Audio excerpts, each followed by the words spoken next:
¿Qué era la simplicidad de Dios? Que se podía explicar, que tenía conexión una cosa con otra. Está casi caliente. Bien caliente, bien caliente. ¿Qué es la simplicidad de Dios? Eso es lo que dijo Marlene. Que los atributos están relacionados. Todos los atributos están unidos. Un ejemplo de la simplicidad de Dios, ¿alguien me lo puede dar? Su amor y su santidad. Entonces su amor es santo. Su amor y su santidad, su amor es santo. Otro ejemplo de la simplicidad de Dios. Su amor y su justicia. Su amor y su justicia es que su amor es justo. ¿Está bien? Entonces podemos tener claramente eso. Vamos a orar. Vamos a dar inicio a la clase de hoy. Agradecemos tu infinita gracia en nuestras vidas. Te pedimos, Señor, tu intervención en esta hora. Que tú nos ilumines, Señor, nuestro entendimiento. Que tú quites, Señor, toda pereza, toda distracción de nuestras mentes en esta hora, Padre. Y que podamos concentrarnos en el conocimiento de tu palabra en estas 2 horas que disponemos, Señor, conocer más de ti, Señor. Danos, Señor, de tu sabiduría. Te lo rogamos, Señor, que nuestros entendimientos estén, Padre, claros para nosotros poder recibir de ti lo que tú quieres que nosotros entendamos de ti. Señor, dame sabiduría para poder explicar y ayúdame, Señor, a poder tener una mente clara, Padre, y un entendimiento claro para lo que podamos exponer en tu palabra. Dependemos de tu Espíritu, Señor, y te lo pedimos en tu Hijo Jesús. Amén y amén. Bien, entonces nos quedamos en los nombres, el nombre de Dios y los nombres de Dios. Esta es la última clase que vamos a ver hoy de lo que es la doctrina de la deidad, la doctrina de Dios. Estamos viendo la doctrina de Dios Padre. Y hoy vamos a ver los nombres y el nombre de Dios. Y la Biblia habla de 2 cosas distintas, de los nombres de Dios, y la Biblia habla del nombre de Dios. Cuando la Biblia habla del nombre de Dios, ¿a qué se refiere la palabra del Señor cuando habla del nombre de Dios y de varios nombres de Dios? ¿Cuál es la diferencia entre el nombre de Dios y los nombres de Dios? ¿Cuál es la diferencia? Los significados. Que le llamaban de varias maneras, como Señor, Maestro. Sí, ahora ahí te me fuiste a Cristo. Porque los nombres, El nombre de Dios y los nombres de Dios. por ejemplo, quizás los nombres están relacionados con sus atributos. Los nombres están relacionados con sus atributos. Los nombres en plural. Y ahora, el nombre de Dios, ¿cuál es? Es esa que se refiere al Padre exactamente. Ajá. Bueno, cuando estamos hablando del nombre de Dios, ahí está. ¿Quién es Dios? Yo soy el Creador. Los padres y los hijos. Yo no dije quién es el Padre. Yo dije quién es Dios. Él es. Yo soy. Yo soy. ¿Y de qué se compone Dios? ¿Cómo se manifiesta? ¿Cómo es Dios? Es espíritu. ¿Y qué más? ¿Qué más? ¿Cómo es Dios? Es el Hijo, es decir, tiene una segunda persona y es triuno. Es decir, tiene en la persona del Espíritu Santo es una persona, el Padre es una persona y el Hijo es una persona, y esos 3 se llaman como Dios. ¿Está bien? Entonces eso es importante que nosotros lo entendamos. Y ese Dios, aunque estamos estudiando la doctrina del Padre, la doctrina de Dios, pero ese Dios tiene un nombre y se le conocía en el Antiguo Testamento, y vamos a mirarlo en la clase de hoy. El nombre de Dios, cuando hablamos del nombre de Dios, es la identidad de Dios. Por ejemplo, cuando dice Luis, tú sabes que ese es el nombre. Y cuando están hablando del nombre de Luis, están hablando de la representación que me da una identidad como persona de que yo soy Luis. Hablan de Luis y ya tú sabes, cuando usan el nombre están hablando de esa persona específica. No podemos separar el nombre de la persona. Inclusive, yo sé que ustedes se sienten mal. Por ejemplo, yo me llamo Luis Soto. Y a mí, usted no sabe cuánto bullying a mí me hicieron con mi nombre y apellido cuando yo era joven. Y yo sé que tal vez ustedes tienen los nombres y los apellidos raros. Y de conforme a sus apellidos raros, a ustedes le hacen algún tipo de broma con su nombre. ¿Y usted se siente bien cuando bromean con su nombre? Usted no sabe cuánto yo me enojaba cuando bromeaban con mi nombre y mi apellido. Entonces, tú no puedes separar tu nombre de tu esencia, porque cuando están bromeando con tu nombre, están hablando de la identidad de quien tú eres, del ser mismo. Entonces, cuando hablamos del nombre de Dios, es la identidad de Dios. Es la forma en que nos identificamos con Dios, es Dios mismo. No podemos separar su nombre de su persona. Por lo tanto, hay una prohibición estricta en la palabra del Señor que nos prohíbe, que valga la redundancia, estrictamente utilizar mal el nombre de Dios. Y si alguien me puede acompañar a Éxodo 27 y que lo pueda leer, nosotros vamos a ver cómo en Éxodo 27 Dios prohíbe estrictamente cualquier mal uso de su nombre, porque Él exaltó su nombre por sobre todas las cosas y Él cuida su nombre, cela su nombre por sobre todas las cosas. ¿Qué dice Éxodo 27? No tomarás el nombre de Jehová, tu Dios, en vano. No tomarás el nombre de Jehová, tu Dios, en vano. Porque no dará por inocente Jehová al que tomare su nombre en vano. ¿Podemos ver lo estricto que es Dios con su nombre? Y si hay uno de los grandes pecados de la iglesia moderna en el día de hoy, es el mal uso del nombre de Dios. ¿Cómo tomamos el nombre de Dios a la ligera? Tomar el nombre de Dios en vano. ¿Qué es la palabra vanidad? ¿O qué es vano? ¿Qué es algo vano? Algo que tú lo haces por gusto, algo que no tiene valor. Pero quiere decir que eso prohíbe utilizar absolutamente el nombre de Dios. No, hay un momento dado en que nosotros debemos clamar al nombre de Dios. Y son momentos donde nosotros clamamos a Él, momentos de angustia, momentos de dificultades en nuestras vidas, momentos donde lo necesitamos exaltar. Pero Dios prohíbe rotundamente de que nosotros utilicemos el nombre de Dios en vano. Ya vamos a ver cuál es ese nombre. Número 4, los nombres de Dios son parte de su autorrevelación. Aquí vemos la diferencia. No tomarás el nombre de Dios en vano. Y los nombres de Dios son parte de su autorrevelación. Como bien dijo José Mario, nos revelan distintos atributos de Él. Y vamos a conocer hoy algunos de esos nombres que nos revelan distintos atributos de Él. A veces la expresión del nombre de Dios habla 99 veces en la Biblia, que habla del nombre de Dios en específico, que Yahvé, y ya lo vamos a mirar más adelante, se refiere al vocablo en Amós 6:10. Alguien que me lea Amós 6:10. Pero normalmente se refiere al ser conocido por ese vocablo que está en Isaías 50:10. Entonces, alguien de este lado búscame Amós 10 y alguien de este lado izquierdo búscame Isaías 50, versículo 10. Amós 6:20 dice así: no será el día de Jehová. Amós 6:20, ¿no? O 6:10. Ok, ellos aborrecieron al reprensor en la puerta de la ciudad. 6:10. Y un pariente tomará a cada uno y lo quemará para sacar los huesos de casa.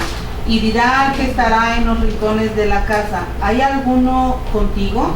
Y dirá: no. Y dirá a aquel: calla, porque no podemos mencionar el nombre de Jehová. No podemos mencionar el nombre de Jehová. Algo que no se podía mencionar. Y ya vamos a ver cómo llegamos a ese nombre de Jehová, porque ese no es el nombre. Hoy nosotros lo conocemos como Jehová, pero ¿qué era lo que representaba ese nombre Jehová? Ya lo vamos a mirar más adelante. Isaías 50:10. ¿Qué dice Isaías 50:10? ¿Quién hay entre vosotros que teme a Jehová y oye la voz de su siervo? El que anda en tinieblas y carece de luz, confíe en el nombre de Jehová y apóyese en su Dios. Ok, entonces, ¿cuál es el nombre de Dios que nosotros podemos ver aquí que aparece como el nombre de Dios? No los nombres, como el nombre de Dios. Jehová. Ese nombre Jehová, que la traducción que tenemos le da por nombre Jehová. Vamos a ver cómo se escribía. Y cuando nosotros vemos ese nombre Jehová, YHWH. Ahora, pronúncieme ese nombre. ¿Cómo usted puede pronunciar ese nombre? Oh, no, eso que está ahí. YHWH. Pronúncieme ese nombre. No se puede porque no tiene vocales. ¿Cómo usted? Yeshud. ¿Por qué no se puede pronunciar el nombre de Jehová? No tiene vocales. Porque no tiene vocales. Entonces, al no tener vocales, algo que nosotros tenemos en el día de hoy es que tenemos vocales. ¿Cuáles son las 5 vocales famosas de nosotros? Ok. El pueblo judío no tenía esas vocales. El pueblo judío solamente escribía y hablaba en forma consonante. Entonces, cuando el pueblo judío escribía, no tenía vocales. Por lo tanto, cuando pronunciaban ese nombre, no había forma de pronunciarlo. Inclusive, la forma en que se pronuncia este nombre, los judíos tomaban un tiempo de silencio. Cuando iban a escribir, los escribas, cuando iban a escribir en el rollo, ellos tomaban un minuto de silencio, minutos de silencio, y a veces hasta paraban, se iban a bañar, cambiaban de bolígrafo y volvían otra vez a escribir. Porque era un nombre que era santo, no se podía pronunciar, era algo sublime y reverente. Y nosotros podemos ver cómo se reverenciaba el nombre de Jehová, el nombre de lo que nosotros conocemos hoy como Jehová, y ya vamos a ver por qué se conoce así. ¿Alguien puede leerme Levíticos 24:16? Vamos a mirar Levítico 24:16 como una prohibición de decir este nombre. Ya lo vimos en Amós, pero lo vamos a volver a ver en Levítico 24:16, cómo Dios prohíbe de que este nombre se pronuncie. ¿Qué dice Levítico 24:16? Y el que blasfemare el nombre de Jehová ha de ser muerto. Toda la congregación lo apedreará, así el extranjero como el natural, si blasfemare el nombre, que muera. Levítico 20:16, como una prohibición de decir este nombre de forma blasfema. Igualmente no se podía decir. Entonces, ¿cómo ellos le decían? Si eso no se podía deletrear o pronunciar porque no tiene vocales, ¿cómo ellos le llamaban a Dios? Ellos utilizaban el nombre Adonai. Esa palabra YHWH, que es el nombre que nosotros conocemos hoy como Jehová, el pueblo comenzó a llamarle Adonai. ¿Y por qué comenzó a llamarse Adonai y nosotros le llamamos o le pronunciamos Jehová? Si ellos le llamaron Adonai, ¿por qué nosotros hoy lo conocemos con el nombre de Jehová? Y la pronunciación Jehová es la combinación de las consonantes YHW con las vocales de Adonai, como está en el texto mesorético del Antiguo Testamento hebreo. Se conoce como Yahovah. ¿Y a qué le suena eso? Yahovah. De Jehová, que en inglés se conoce como Yahovah. Entonces, ¿de dónde vinieron las vocales si el pueblo judío no tenía vocales? De Adonai. Entonces, ¿quiénes le añadieron las vocales? Ese texto mesorético del antiguo hebreo fue la traducción que se hizo cuando comenzaron a traducirse en el griego. Comenzaron a traducir los israelitas, le comenzaron a añadir vocales para que ¿cómo se puede llamar? Los que no pertenecen al pueblo de Israel, ¿cómo se llamaban? Gentiles. Los gentiles pudieran entender lo que eso significaba, porque se identificaban con las vocales. ¿Está conmigo? Entonces, de esa unión de YHWH con las vocales de Adonai, entonces en ese texto de traducción mesorético que lo hicieron los mismos judíos, los mismos hebreos hicieron la traducción del antiguo hebreo, le añadieron vocales y se le conoce entonces esa unión como Yahovah. Y en la traducción que nosotros tenemos en el día de hoy, se traduce como Jehová. Por eso es que nosotros le llamamos al nombre de Dios como Jehová. ¿Está bien? ¿Está conmigo? ¿Ya sabemos por qué le llamamos Jehová? Sí, adelante, hermana. Pero Adonai, ajá. ¿Por qué decidieron ellos el Adonai? Eso es una muy buena pregunta, que tendríamos que conocernos a un judío que nos explique bien. ¿Cuál es el significado? La palabra Adonai significa Señor. La palabra Adonai significa mi Señor. Eso es lo que significa la palabra Adonai. Y ahí vemos al cuarto encabezado que miramos aquí. En la NBI se traduce la palabra Jehová, no como Jehová, sino como Señor y en letras mayúsculas. Cuando nosotros vemos la traducción Nueva Versión Internacional, vemos que sustituyen la palabra Jehová como Señor en letras mayúsculas. Porque, gracias por la pregunta, hermana Marlene, la palabra Adonai significa Señor. Ahora, la autorrevelación de Dios a Moisés en Éxodo 3 nos indica que ese nombre de Yahweh tiene que ver con fidelidad, porque recuerda que Moisés iba a ir donde Faraón, ¿recuerda? Y cuando Moisés iba a ir donde Faraón, ¿qué fue lo que él dijo? Si me preguntan cómo te llamas, ¿qué les voy a decir?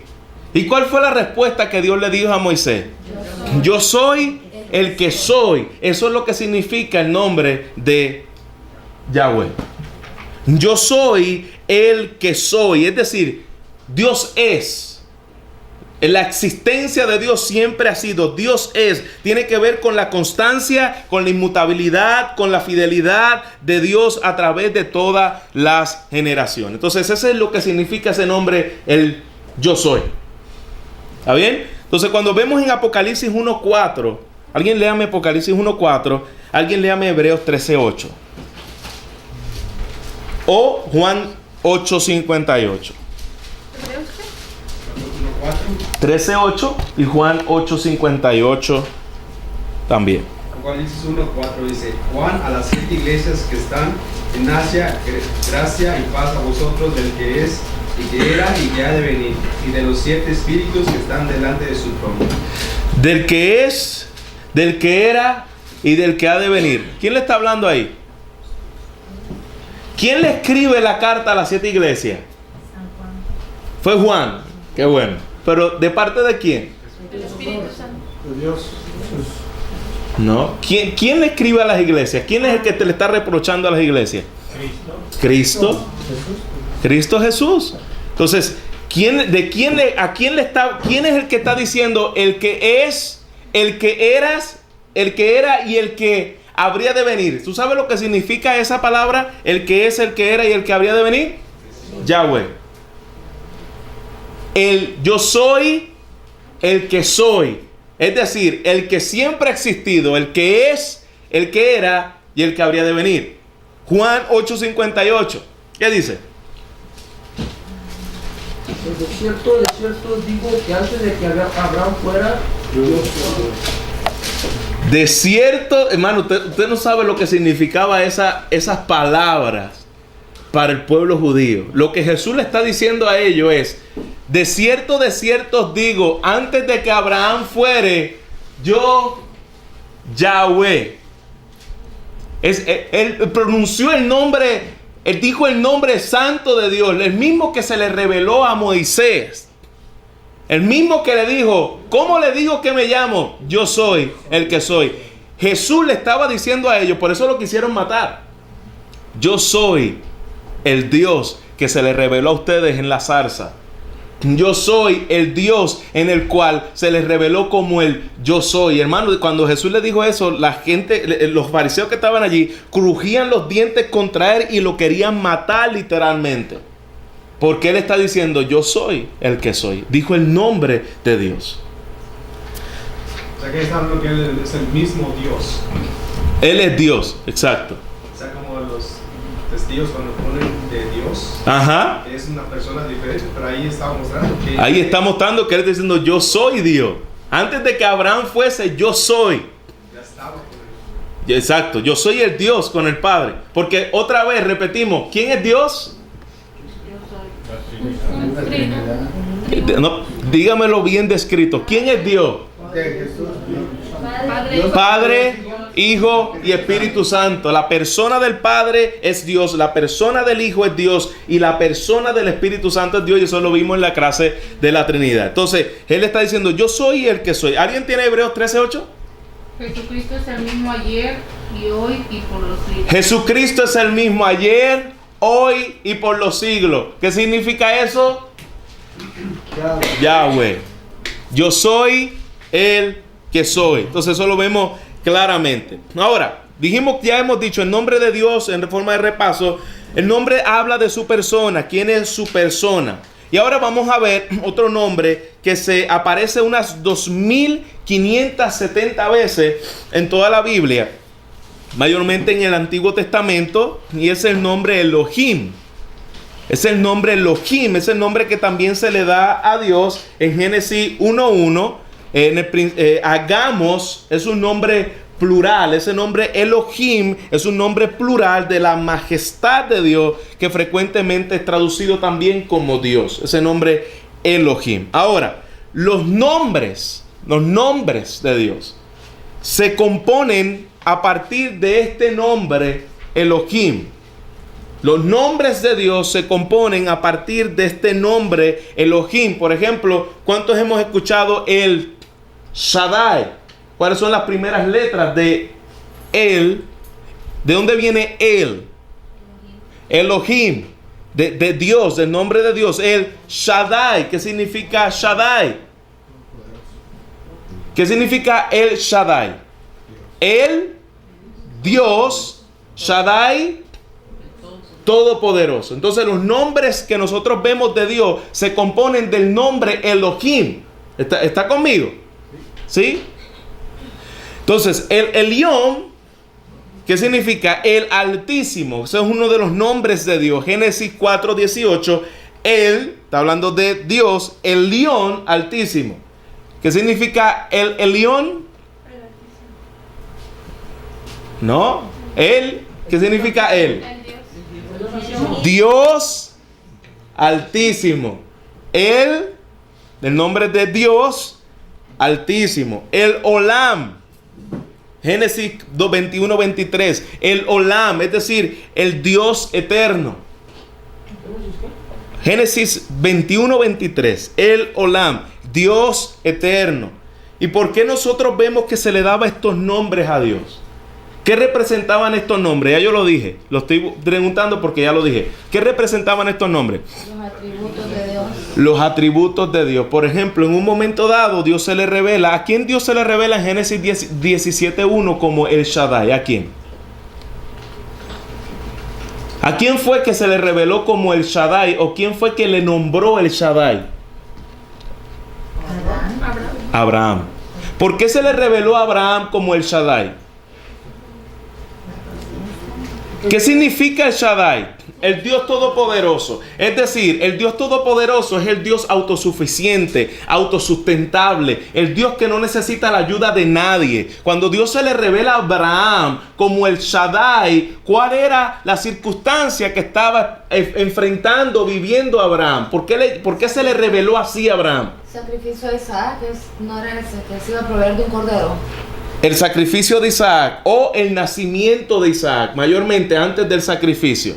Porque en la provisión del cordero, que él se revela como Jehová Jireh, ya vamos a ver qué significa y de por qué Jireh, de dónde viene el nombre Jireh. Estaba hablando acerca de un cordero, pero específicamente donde Dios se le revela a Abraham como el Dios todo suficiente, el Dios que no necesita la ayuda de nadie, estaba hablando específicamente de la promesa de ¿quién?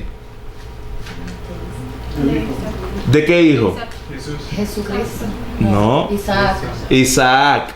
Ahora, esa promesa dada a Isaac, ¿qué fue lo que hizo Abraham para tratar de ayudar a Dios? Se fue con la esclava. Y salió de ahí Ismael. Y Dios se le revela a él: yo soy el Shaddai. Es decir, yo soy el Dios que no necesito tu ayuda. Tú no tienes que meterte con la esclava. Tú no necesitabas ayudarme a mí. Como algunos de nosotros, Dios se nos tiene que revelar como el Shaddai muchas veces. ¿Por qué? Porque muchas veces queremos ayudar a Dios. Dios no necesita tu ayuda. Dios no necesita tu ayuda para conseguir lo que estás enfrentando ahora mismo. Él es el todo suficiente. Él es el Dios omnipotente y todopoderoso. Eso es lo que significa el Shaddai. En ese momento dado, Abraham pudo conocer a Dios porque se le reveló de esa forma. Por eso entonces tenemos el nombre del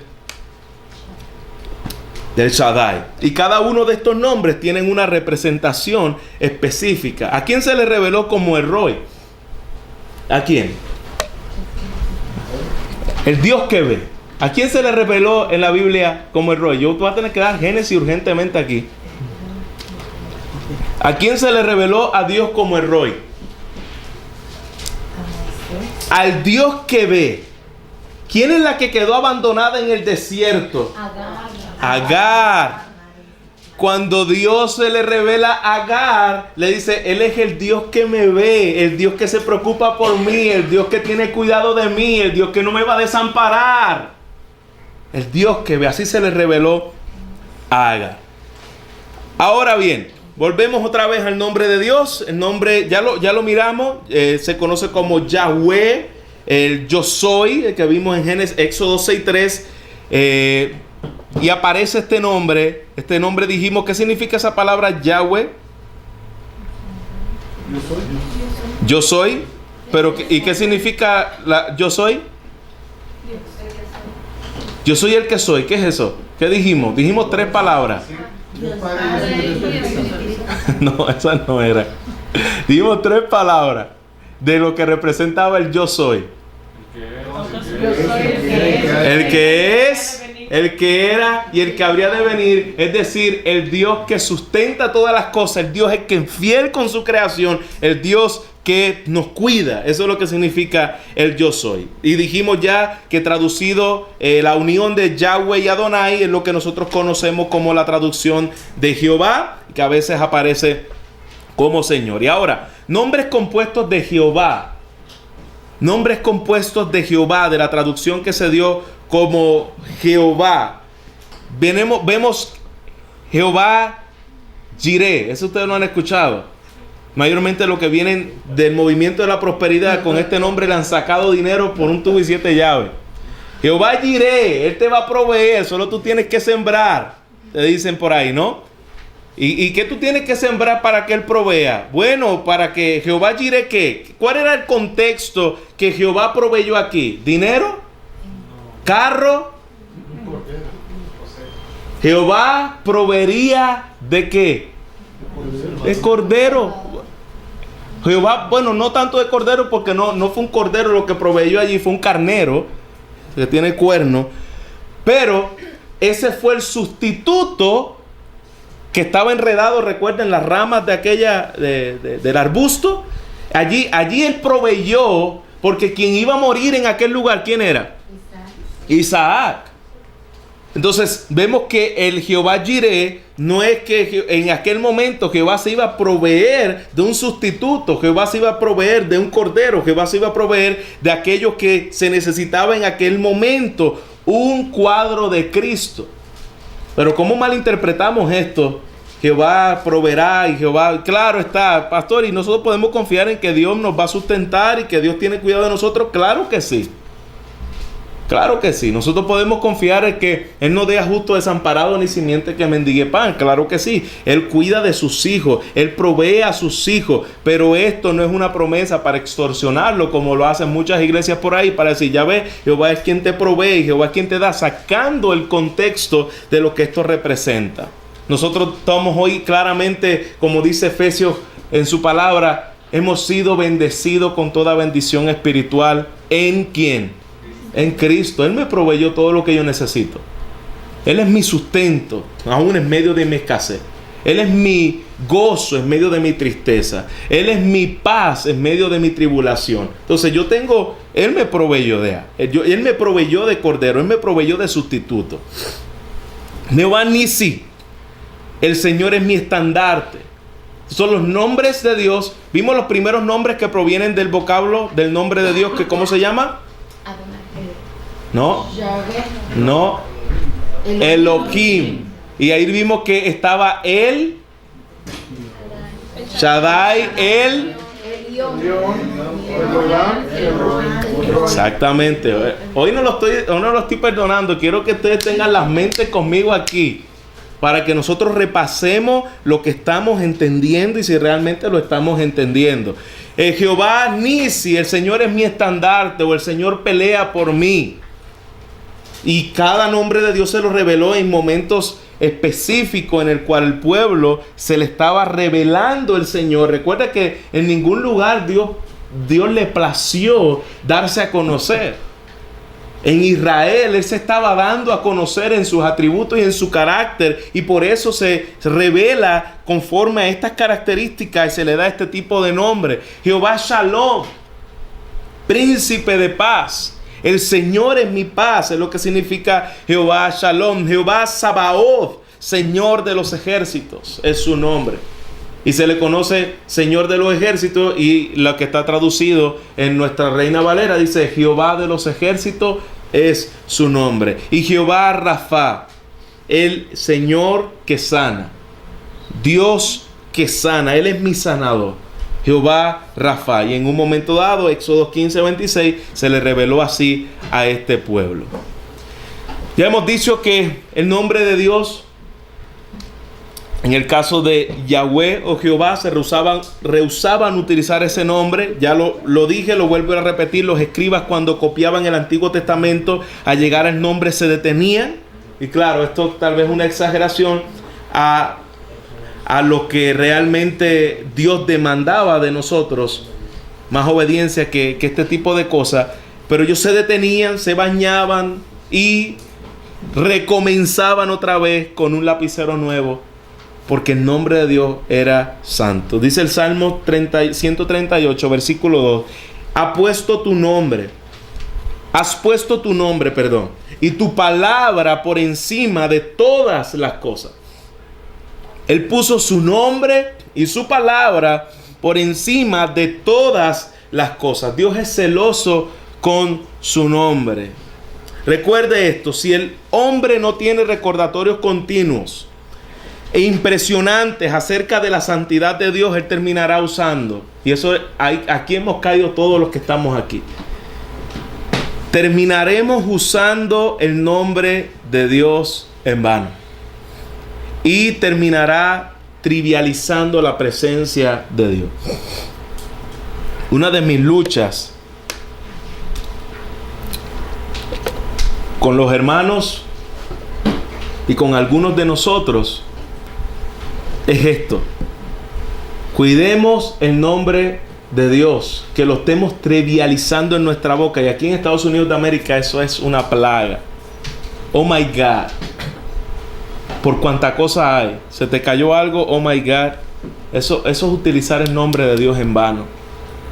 Y como le dije una vez, yo recuerdo cuando yo estaba y yo sé que a muchos de nosotros nos vamos a tener que morder la lengua muchas veces si queremos entrenarnos en esto. Yo me acuerdo porque como americano eso es parte de nuestra cliché. Eso es parte de nuestro cliché, de nuestro hablar diario. Yo estaba en un avión y estaba dando una película, y la señora que estaba atrás de mí, yo no sé si Dios usó eso para santificarme y probar de que en su gracia yo no le saqué la lengua a la señora que estaba atrás de mí, pero cada 3 segundos decía oh my gosh, viendo una película, oh my God, oh my God, oh my. Pero hermano, una cosa constante que a mí ya me tenía enfadado. Y de la misma forma nosotros pecamos al utilizar el nombre de Dios en vano, porque un día lo vas a llamar, y que no nos pase como el cuento de la Caperucita Roja y los... ¿La Caperucita Roja era o la... ¿Cuál era que le salía el lobo? Caperucita Roja, que decía por ahí viene el lobo, por ahí viene el lobo, y el lobo no venía. No, Marlene, no me digas así. No me digas así. Me confundí nada más. Ok. Que decía, por ahí viene el lobo, por ahí viene el lobo. Y el pastorcito mentiroso. Ok. Y nunca venía. Y se deshizo a la casita, esa mismo. Pues, ajá. Bueno, pues el cochinito. Así se oye mejor, el cochinito mentiroso.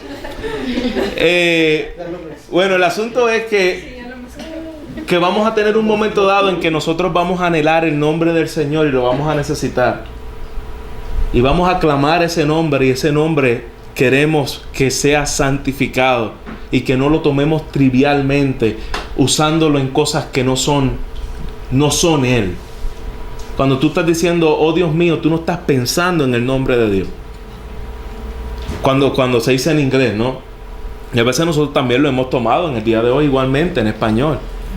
En Puerto Rico eso es increíble. Nosotros decimos, ay Dios mío, en cuánta cosa hay. Y por algunos católicos decimos Ave María, ¿no? Si no es ay Dios mío, es Ave María. Entonces mejor diga Ave María. Es broma. Entonces, pero no utilicemos el nombre de Dios en vano. Es lo mismo cuando ponemos los stickers en los carros, las placas. Yo cuando escuché el sermón ese que Sí, yo quité todo. en Puerto Rico había un bumper sticker que decía, que dice, hay camisa, yo tenía esa camisa y gracias a Dios que se me desgastó rápido y no me la seguí poniendo, que decía, mi Dios está pasado.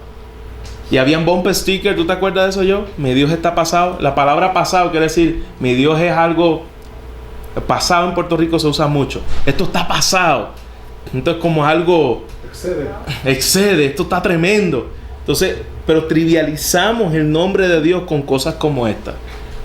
Cuidémonos de pecar en la presencia de Dios, trivializando la presencia de Dios en nuestras vidas, trivializando el nombre de Dios en nuestras vidas, porque la iglesia de hoy somos culpables de ambas cosas. Somos culpables de ambas cosas. Esto ya lo vimos, la doctrina de la Trinidad. Vamos a mirar un poquito, unos minutos más, acerca del Dios creador. Vamos a la doctrina de Dios y con esto vamos a terminar. El Dios creador. Ya vimos los nombres de Dios en el día de hoy, lo que significa, y vamos a ver un poquito de la creación del Dios creador. Cuando hablamos del Dios creador, ¿quiénes estuvieron involucrados en la creación? Elohim. ¿Quién es Elohim? El Dios en plural, Padre, Hijo y Espíritu Santo. Padre, Hijo y Espíritu Santo. Nosotros sabemos que fueron creadas todas las cosas por medio de ¿quién? De Cristo. Todas las cosas fueron creadas por medio de Él, dice Colosenses. Ahora, esa creación por medio de Cristo no quiere decir que la Trinidad no estuvo en la creación y estuvo involucrada en la creación, porque ¿quién diseñó todas las cosas? Dios Padre, muy bien. No podemos decir Dios, porque cuando estamos hablando de Dios, estamos hablando de las tres personas, la triunidad. Ahora, ¿quién estuvo presente también que dice que el Espíritu se movía en medio de las aguas? Dios Espíritu. Entonces vemos que en la creación están ambos. Dios diseñador, Dios por medio de Cristo creó todas las cosas, y el Espíritu Santo estaba envuelto también en el orden de la creación. Ahora, Dios creó el universo de la nada para ser distinto de Él y dependiente de Él. Y esto es importante entender que Él crea el universo de la nada, es decir, la nada, no había nada, no existía nada. ¿Y dónde estaba Dios? Bueno, Él es. Él es. El universo que nosotros creemos y que nosotros tenemos es precisamente porque Él lo crea. ¿De dónde? De la nada.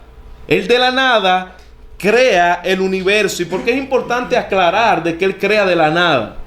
Porque una de las teorías que ven los científicos en el día de hoy es que el universo es eterno. Es decir, que el universo no tiene ni principio ni tiene fin. Unos análisis y estudios que se hicieron recientemente revelan, inclusive salió hasta por un programa de National Geographic, ¿verdad?, que el universo se está expandiendo. El universo crece. Si el universo crece, ellos entonces tienen que anular su antigua hipótesis de que el universo era eterno, porque si el universo crece, todo lo que crece tiene un ¿qué? Un principio. Entonces, si el universo está creciendo, tuvo un tiempo en donde comenzó. Y si tuvo un tiempo donde comenzó, ¿de dónde comenzó el universo? Porque los científicos dicen que el universo es eterno. Entonces ya ellos han podido probar con sus mismos estudios de que esta teoría es falsa. El universo no es eterno, el universo tuvo un principio. ¿Y de dónde viene el principio del universo? Ellos, aún los ateos y aún los científicos, tienen que decir de un diseño y de un legislador. De un diseño y de un legislador. Es decir, tiene orden y tiene autoridad.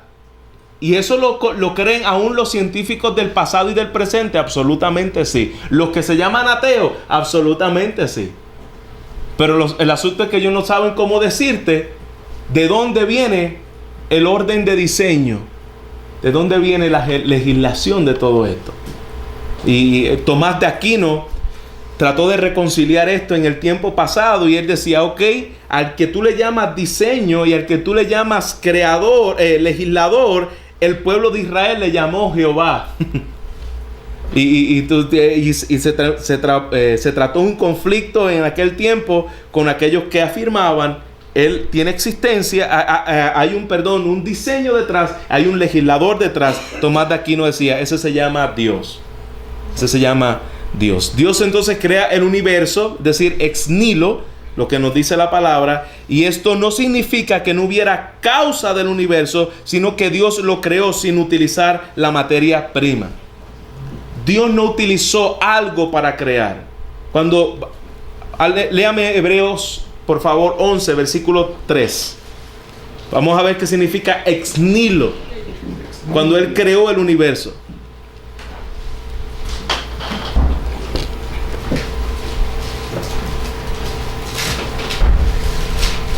Hebreos 11:3. ¿Qué dice? Por la fe entendemos haber sido constituido el universo por la palabra de Dios, de modo que lo que no se ve fue hecho de lo que no se veía. De acuerdo a Hebreos 11, versículo 3, ¿qué significa esa palabra? Fue constituido el universo por medio del ex nihilo. ¿Qué significa eso? ¿Por medio de qué? De la palabra de Dios. Él no utilizó materia. No creemos la doctrina del Big Bang. ¿Por qué no creemos la doctrina del Big Bang? Porque algunos creyentes, yo quiero que entendamos esto, algunos seminarios bíblicos en el día de hoy dicen y creen en la doctrina del Big Bang, aún creyendo la palabra de Dios y llamándose cristianos, ¿no? O que tienen validez en la palabra de Dios. Pero si yo creo la palabra de Dios, ¿por qué yo no puedo creer en la doctrina del Big Bang? Porque yo puedo decir esto, yo puedo decir, mira, es cierto, el Big Bang ocurrió. Dios permitió que hubiera una explosión en el pasado, y en el pasado Dios creó esta explosión, y por medio de esta explosión existe lo que yo existe. Si yo soy sola escritura, y yo creo que mi única fuente de autoridad de fe y conducta es la palabra del Señor, ¿por qué yo no puedo creer la doctrina del Big Bang de acuerdo a esto? Pero Dios pudo haber creado el mundo permitiendo que hubiera una explosión de átomos y se creara, ¿o no? Pero no fue así. Dios lo dijo. ¿Por qué no usó materia alguna? ¿Por qué? Porque usó su palabra. Porque usó su palabra. Dice que por medio de su palabra fueron creados el universo y lo que existe. Entonces ese ex nihilo, Él sopló, Él habló, y cuando Él habló fue creado lo que fue creado. ¿Está conmigo? Entonces, por si queremos ser sola escritura y creemos lo que la palabra de Dios dice, entonces no podemos creer en la doctrina evolucionista que cree la doctrina del Big Bang. Porque hay creyentes en el día de hoy, gente que predica la Biblia, que creen en la doctrina de la evolución. ¿Y cómo? Bueno, que Dios permitió todo el tiempo de evolución, pero que Dios fue quien lo creó, la evolución. Entonces, si nosotros no tenemos un entendimiento claro de la creación de Dios y cómo Él lo hizo, nosotros nos vamos a ir por estos tipos de tendientes, que lo que va a comenzar a hacer es minimizar la palabra del Señor como autoridad sola, única norma de autoridad. ¿Está bien? Entonces es importante que nosotros lo entendamos, porque van a haber gente que ustedes se van a encontrar aún en seminarios y en predicaciones que creen la doctrina de la evolución, que creen la doctrina del Big Bang. Si creemos la sola escritura, no podemos creer eso. Ahora, no podemos explicar el proceso, cómo fue que Dios habló, sopló, pero afirmamos una causa suficiente para producir el resultado diferente al panteísmo. ¿Qué es el panteísmo? ¿Qué dijimos en la clase pasada que era el panteísmo? Dios es todo. ¿Cuál es la diferencia de Dios es todo a Dios está en todo? Dios es el microondas. Dios es. Ajá. Dios está en la computadora, en el árbol. Dios se revela por medio de Dios es las montañas. Pero ¿cuál es la diferencia de yo decir que Dios se da a entender por medio de la de lo creado. Los cielos cuentan la gloria de Dios y el firmamento anuncia las obras de sus manos. ¿Cuál es la diferencia de eso al panteísmo? Que no se adora. No puedes encerrar a Dios. No. Dios está en todo lugar, pero Dios no está en cada cosa. Muy bien, pero algo más. Algo más. Que Él hizo la creación, Sí, está muy bien. Él hizo la creación y la creación está separada de Él y no podemos decir que la montaña que se revela ahí está Dios. Dios es espíritu. Y Dios es espíritu. Dios está separado de su creación. Dios creó. ¿Y cómo los cielos revelan la gloria de Dios? Siendo que los cielos es Dios. No. ¿Cómo los cielos revelan la gloria de Dios? Porque tuvo que haber habido un Dios para que tuviera las cosas ahí. Orden y diseño. Me veo orden y diseño. Decía, definitivamente yo ver orden y diseño. Esto tiene que... haber un Dios. Algún creador hizo esto. Pero ¿qué más? ¿Qué más? ¿Cómo yo puedo entender que los cielos revelan la gloria de Dios y el firmamento anuncia las obras de sus manos? Porque Él está en todo lugar. Él está en todo lugar. Pero si yo digo, estoy poniéndome en la mentalidad de un ateo. ¿Me entiendes? Entonces, el ateo va a decirle a usted, ¿cómo los cielos me revelan? Tú dices que los cielos revelan la gloria de Dios y el firmamento anuncia las obras de sus manos. Dice, al Salmo 19 y ahí está la palabra. Está en la escritura. ¿Y cómo yo le explico a él lo que esa escritura significa? ¿Cómo yo le explico a él lo que esa escritura significa? Porque ellos no entienden la escritura. ¿Cómo yo le explico lo que esa escritura significa? Los cielos cuentan la gloria de Dios y el firmamento anuncia las obras de sus manos. Porque ningún hombre puede crear como Dios. Si le voy a hablar a un ateo, ¿tú me podrías hacer eso? Ningún ateo podría hacer. Nadie tiene poder para crear. Entonces, ahí podría ver la gloria de Dios. Ok, si no se puede crear nada, solo en este caso, si Dios creó todo de la nada, por la palabra, entonces precisamente solamente, de la nada no puede hacer nada. La nada no puede hacer nada. Entonces, ¿cómo serán las montañas? Precisamente por la palabra de Dios. Por la palabra de Dios. Nada. Pero como es un ateo, ese es el detalle. ¿Qué me va a decir yo? Por eso. ¿Tú no vas a decir algo? ¿No? yo pensé que estabas hablando, te vi hablar. Bueno, lo importante es esto, hermano. Cuando nosotros estemos explicando esto, tenemos que hacer diferencia entre lo que Dios hace para revelarse a sí mismo. Por ejemplo, si yo veo un universo que ellos dicen que es infinito, que es eterno, no tiene principio y fin, nada más eso me revela de que solamente Dios es así. Dios es alguien que tú no puedes describir con tus manos. Cuando tú miras las montañas, los que vivimos aquí en Utah y vemos esas montañas impresionantes, ¿de qué te habla a ti eso? La inmensidad de Dios, algo que te dobla y que tú dices, qué increíble es. Entonces, Dios se revela por medio de las cosas que Él creó. Ahí también Él revela su carácter. Voy a hacer una pregunta de la clase pasada. ¿Dios es conocible o no es conocible? Es conocible. Sí. Hablamos una parte de que Dios es conocible. Ahora, ¿el hombre puede conocer a Dios fuera de Dios? No. Sí, por la medida de la creación. Pero conocer a Dios.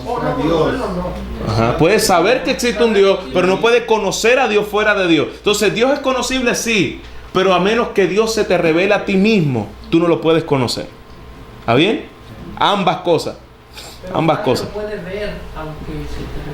Y nadie lo puede ver y nunca tendremos un conocimiento pleno de quién es Dios. Nosotros conocemos de Dios y lo conocemos a través de la creación y a través de ¿qué? De su palabra, pero hasta donde nos revela su palabra del conocimiento de Dios. ¿Está bien? Y es importante que lo entendamos, porque dentro de esto, si nosotros no lo entendemos, vamos a frustrarnos y decir, pero es que este hombre no entiende. ¿Y cómo dice tantas tonteras? Bueno, si Dios no se le revela, no le puede conocer. Entonces Dios es conocible, pero Él se revela a la persona, y fuera de Dios el hombre no lo puede conocer. Y ya esto abrimos varias ramas, porque de aquí nosotros entonces comenzaríamos a lo que se conoce como debates apologéticos. Los debates apologéticos. Esa palabra apología significa la defensa de Dios, y la Biblia habla de eso. Primera de Pedro habla de que estemos preparados para presentar apología, es decir, defensa a todo el que la demande. Y cuando hablamos del ámbito de la apologética, existen dos ramas de apologética. ¿Alguien conoce las dos ramas de apologética que existen en la defensa de Dios? ¿La saben? Número uno está lo que se conoce la evidencialista, apologética evidencialista, y la apologética preposicionalista. Y anótelo porque eso se lo voy a dar en el examen para que nosotros entendamos distinguir entre la diferencia de la apologética. La evidencialista, a dos tipos de rama apologética o defensa de la fe, y la preposicionalista. El creador, o si se puede llamar uno de los fundadores en que trae la apologética presuposicionalista, se llama Tomás de Aquino. Tomás de Aquino, evidencia presuposicionalista. Y, perdón, la evidencialista Tomás de Aquino. La presuposicionalista se llama Van Til. Van Til. E-V-A-N-Til. Con B de vaca. No mire a nadie por si acaso, que no se me enoje aquí conmigo. Van Til. Cornelio Van Til, ¿verdad? Cornelio Van Til. Cornelio Van Til. Ese es el que creó. ¿Cuál es la diferencia entre esta? Tomás de Aquino, Cornelio Van Til, presuposicionalista. ¿Cuál es la diferencia entre esta? ¿Qué significa la defensa de la fe de Dios y quién es Dios de forma existencialista, y la evidencia de quién es Dios de forma presuposicionalista? La evidencialista, como bien dice la palabra, pide ¿qué? Evidencia. Por ejemplo, uno de los teólogos del presente, que es teólogo apologeta evidencialista, es Arthur Sproul, entre otros. Por ejemplo, él dice que por medio de la defensa de lo que tú muestras en la creación, la evidencia de la creación, la evidencia de lo que nosotros vemos en todo lo que Dios ha creado en el pasado y lo que vemos en el presente, Dios es conocible por medio de la existencia. Otro de los grandes teólogos que cree esto se llama, o hombres del presente, que ha tenido libros sobre esto, se llama Josh McDowell, que tiene un libro que se llama La evidencia que exige un veredicto. Evidencias que exige un veredicto. Son libros. Y pastor, ¿y cuál de las dos es mejor? ¿Qué cree la presuposicionalista para decidir cuál de las dos es mejor? Bueno, la presuposicionalista es muy interesante, y yo personalmente me identifico más con la apologética presuposicionalista, pero yo no quiero rechazar la evidencialista porque tiene sus verdades, tiene sus cosas en las cuales uno puede utilizarla a su favor. Entonces me identifico con la presuposicionalista, pero no descarto la apologética evidencialista. La presuposicionalista cree que el ateo viene con una presuposición de las cosas que cree. Y es bueno porque tú lo vas a hacer pensar y le vas a decir, ¿de dónde viene el pensamiento que tú crees? Dime tu presuposición. Es decir, tú dices que yo creo algo y que yo presupongo algo. Entonces, mi presuposición proviene ¿de qué? De las Santas Escrituras. Yo presumo lo que yo digo conforme a lo que la Biblia dice. Y el presuposicionalista dice, tú no tienes que... y aquí a veces hay guerra entre los mismos evidencialistas, que son hombres de Dios, y los mismos presuposicionalistas, porque los presuposicionalistas dicen, tú no tienes que darle evidencia a los impíos.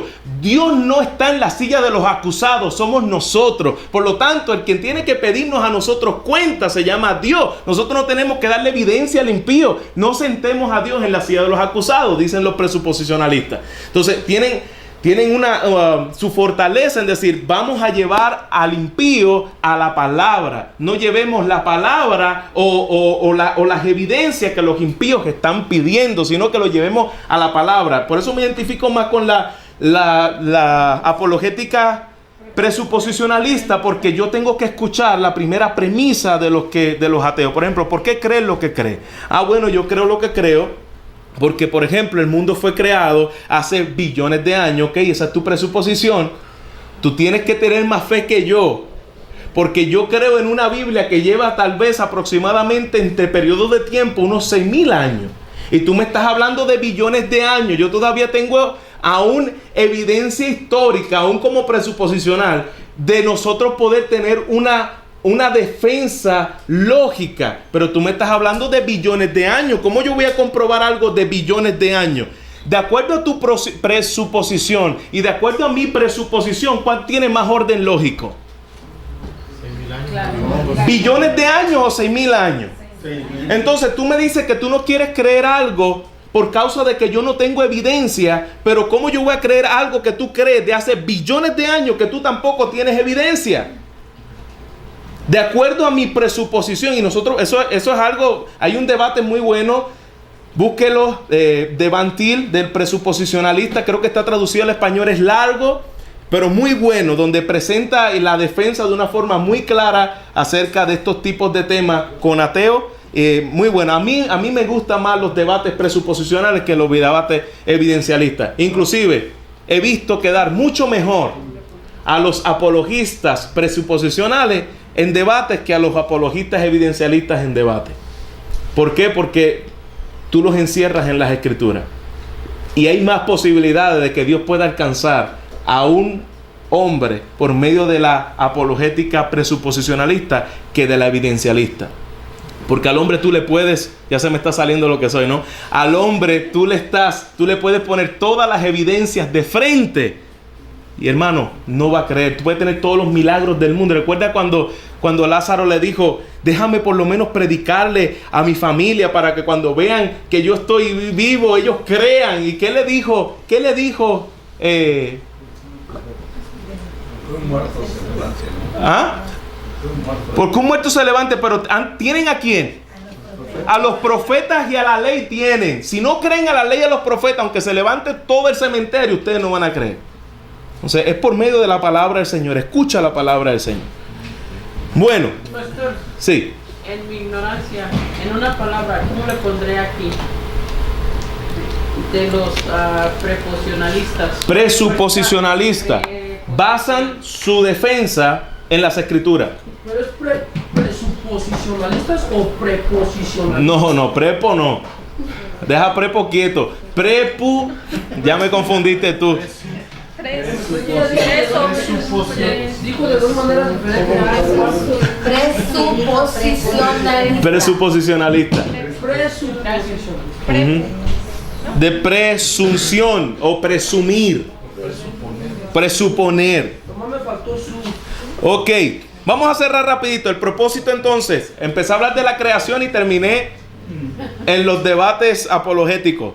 Ahora, el propósito, y tiene que ver, no es que no tiene que ver, tiene que ver. El propósito de la creación es la gloria de Dios. El Salmo 19, versículo 1 lo podemos ver claramente, como Él hizo todo para mostrar su gloria. Los cielos cuentan su gloria. Y este es el propósito más sublime que abarca otros subpropósitos. Dios creó, ¿por qué Dios te creó a ti? ¿Por qué Dios creó el universo? ¿Por qué Dios creó los mundos? Usted se ha pregunto, ¿cuántos de los que están aquí han visitado otros mundos, otros planetas? Levante la mano.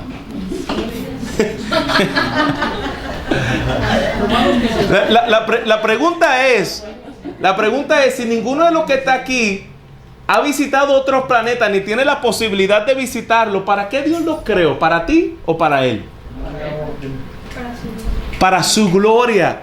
¿Por qué hizo un planeta que nadie va a visitar nunca jamás? Para mostrar su gloria, para revelar su gloria, por causa de su gloria. Entonces nosotros no pensemos, y que se nos baje hoy toda la autoestima que tengamos, no pensemos que Dios hizo todo por mí. Dios hizo todo por Él y su gloria, de Él, por Él y para Él fueron creadas todas las cosas, no por nosotros. Ahora, ese propósito de que Él crea todas las cosas, su propósito es que la salvación de sus elegidos. No, el propósito principal no es la salvación de nosotros, eso es un subpropósito de su creación y la condenación de los impíos. Dios creó y diseñó la condenación de los impíos absolutamente. Ayer fue. ¿Cuándo fue que fuimos a Provo, yo? ¿Ayer? Ayer estuvimos en Provo. Y había un debate, un simposio entre musulmanes, católicos, evangélicos, representando a la Convención Bautista del Sur, y LDS, mormones. Ahora, es muy interesante porque ahí estuvimos en representación con Travis Kearns en lo que creemos nosotros, pero algo que decía el musulmán acerca de... Ay, se me fue el hilo.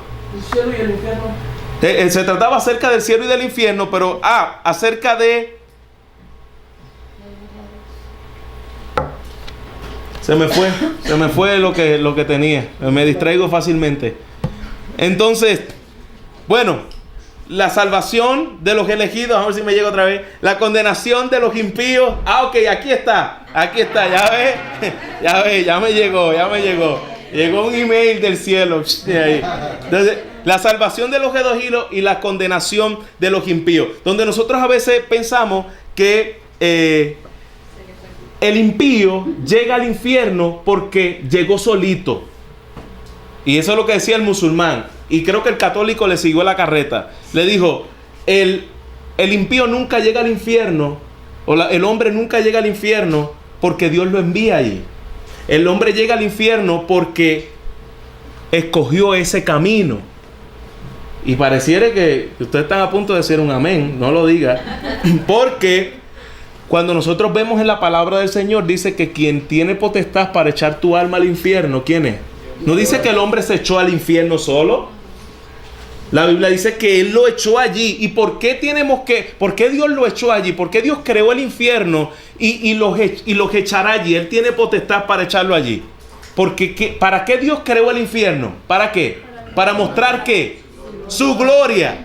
Porque a veces pensamos que creó el cielo para mostrar su gloria. Sí, pero también creó el infierno para mostrar su gloria. Ambas cosas. Porque todo lo que Dios hizo es para mostrar su gloria. Entonces, los que van al infierno estarán mostrando la gloria de Dios de acuerdo al atributo de Dios que es, ¿qué?